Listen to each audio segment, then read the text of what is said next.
প্রিয় ষষ্ঠ শ্রেণীর শিক্ষার্থীরা, শুভেচ্ছা নিও। আজকে আমি তোমাদের 2025 সালের বিজ্ঞান বিষয়ের নতুন বই থেকে প্রথম অধ্যায় বৈজ্ঞানিক প্রক্রিয়া ও পরিমাপ এর 7 পৃষ্ঠা থেকে এর কাজগুলো সমাধান করে দেব। প্রথমে তোমাদের বলবো, যারা আমার চ্যানেলটি সাবস্ক্রাইব করবে না তারা আমার চ্যানেলটি সাবস্ক্রাইব করবে এবং আমার সাথে থাকবে। তাহলে চলো আমরা ক্লাস শুরু করি। 7 পৃষ্ঠার শুরুতেই আছে সময়ের ক্রমাঞ্চন বা দাগাঙ্কন। এখানে একটি কাজ দেওয়া আছে, লক্ষ্য করো। ছবির মতো স্কুলের সামনের মাঠে রৌদ্রের মধ্যে একটি লাঠি খাড়া করে বসিয়ে দাও। লক্ষ্য করলে দেখবে খাড়া কাঠিটির ছায়া পড়েছে। ওই ছায়ার প্রান্তে এবার একটি দাগ দাও এবং ঘড়ি দেখে সময় লিখে রাখো। এবার প্রতিটি ক্লাসের পরে গিয়ে পুনরায় ছায়ার প্রান্তে দাগ দিয়ে ঘড়ি দেখে সময় লিখে রাখো। এভাবে প্রতি ঘন্টা পরপর দাগ দিয়ে একটি সূর্য ঘড়ি তৈরি করা যায়, যা দ্বারা ছায়া দেখে তোমরা সময় বলে দিতে পারবে। তো চলো এর সমাধানটা আমরা দেখে নিই। এর সমাধান হবে, স্কুলের সামনের মাঠে রৌদ্রের মধ্যে একটি লাঠি খাড়া করে বসিয়ে দিই। এবার প্রতি ঘন্টায় ঘড়ি দেখে লাঠির ছায়ার উপর সময় লিখে নিম্নলিখিত সূর্য ঘড়ি তৈরি করা হলো।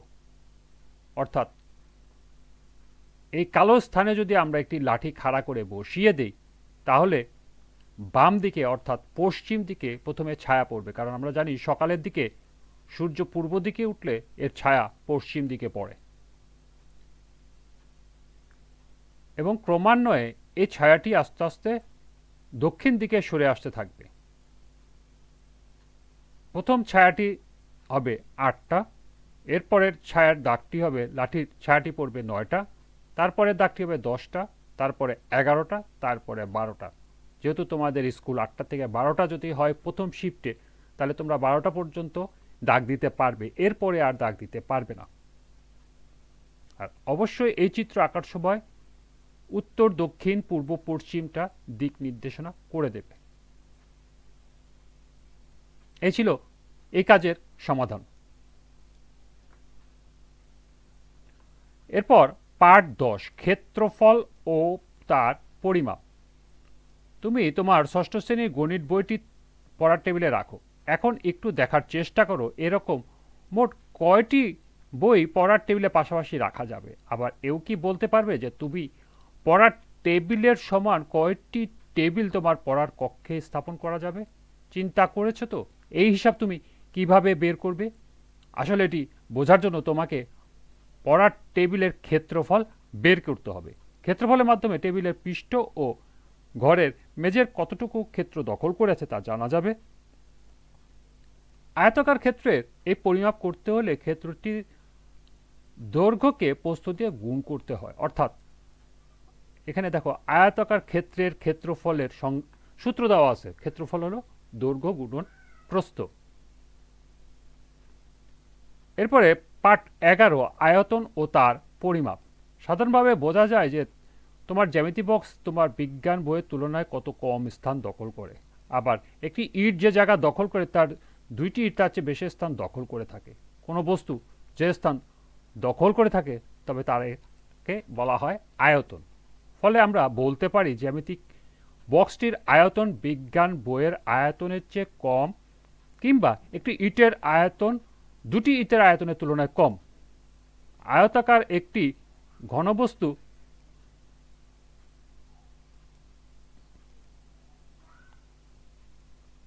আয়তন বের করতে হলে ক্ষেত্রফলটির উচ্চতা দিয়ে গুণ করতে হয়।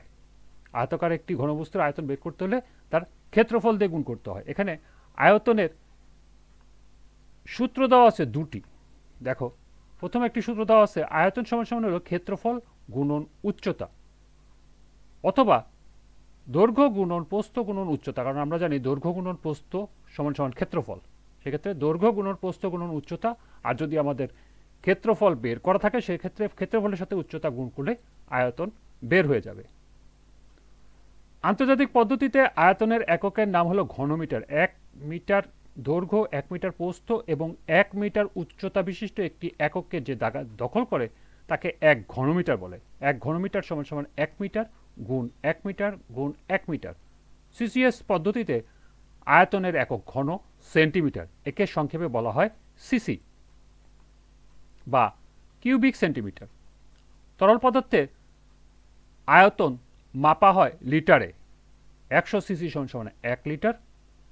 1 সিসিকে 1 মিলিলিটারও বলা হয়। সুতরাং 1 লিটার সমান 1000 সিসি সমান 1000 মিলিলিটার। এরপর বিভিন্ন আকারের কঠিন বস্তুর আয়তন পরিমাপ।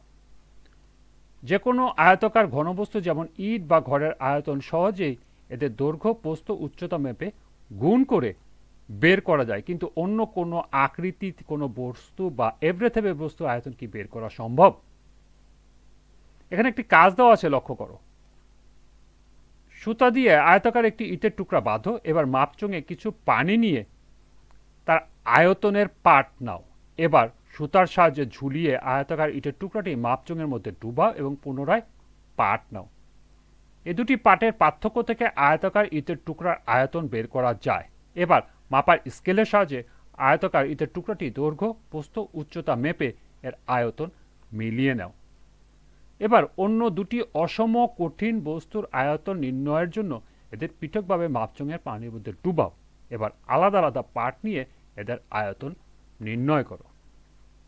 অর্থাৎ প্রথমে তোমাদের একটি মাপচং নিতে হবে। মাপচঙের মধ্যে একটি আয়তাকার ইটের টুকরা সুতা দিয়ে বেঁধে মাপচঙের মধ্যে ডুবিয়ে দিতে হবে। ডুবিয়ে দেওয়ার পর পানির যে পার্থক্য হবে সেই পার্থক্যটা তোমাদের নোট করে রাখতে হবে। এরপর যেহেতু এটা আয়তাকার ইটের টুকরা, অতএব এটা দৈর্ঘ্য, প্রস্থ এবং উচ্চতা স্কেলের সাহায্যে মেপে আমরা আয়তন নির্ণয় করব। পরবর্তীতে স্কেলের সাহায্যে পাওয়া আয়তন এবং পানির পার্থক্যর মাঝে পাওয়া আয়তন মিলিয়ে দেখব সমান কিনা, অর্থাৎ প্রমাণ করতে হবে দুটি সমান। এরপরে অন্য দুটি অসম কঠিন বস্তু, অর্থাৎ যেটার দৈর্ঘ্য, প্রস্থ, উচ্চতা নির্ণয় করা সম্ভব নয়, এরকম দুটি কঠিন বস্তুর আয়তন নির্ণয় করতে হবে মাপচঙের সাহায্যে। তো চলো এখন আমরা এর সমাধান দেখে নিই।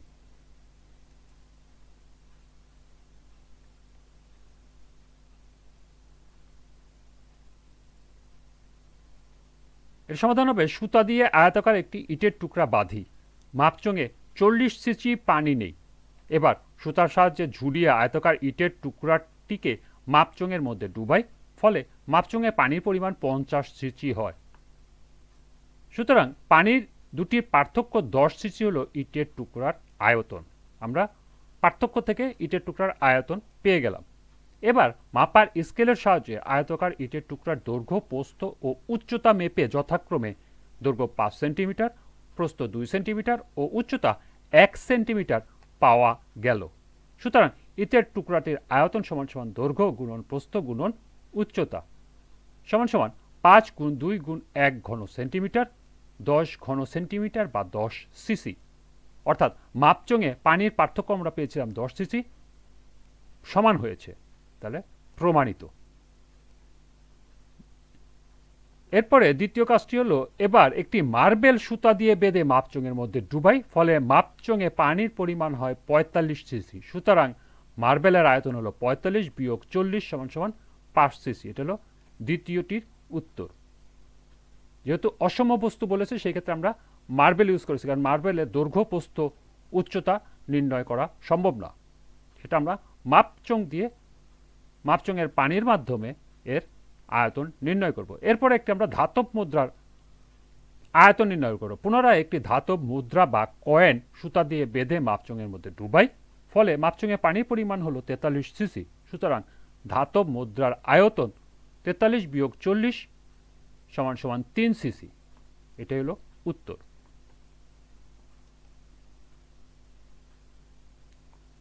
এরপর আছে পার্ট 12, তরল পদার্থের আয়তন নির্ণয়। আমরা সাধারণত তরল পদার্থের আয়তন মাপার জন্য একটি দাগাঙ্কিত মাপচং ব্যবহার করে থাকি।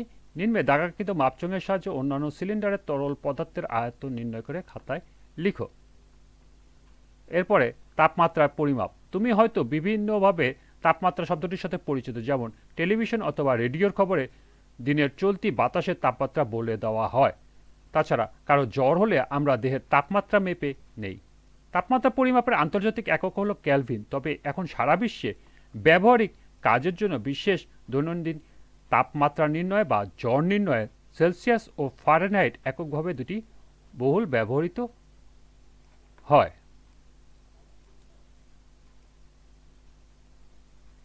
এরপরে 9 নম্বর পৃষ্ঠায় একটা কাজ আছে, লক্ষ্য করো। প্রথমে একটি ডাক্তারি থার্মোমিটার নাও, এবার এর সাহায্যে কিভাবে তাপমাত্রা নির্ণয় করতে হবে তা বুঝে নাও।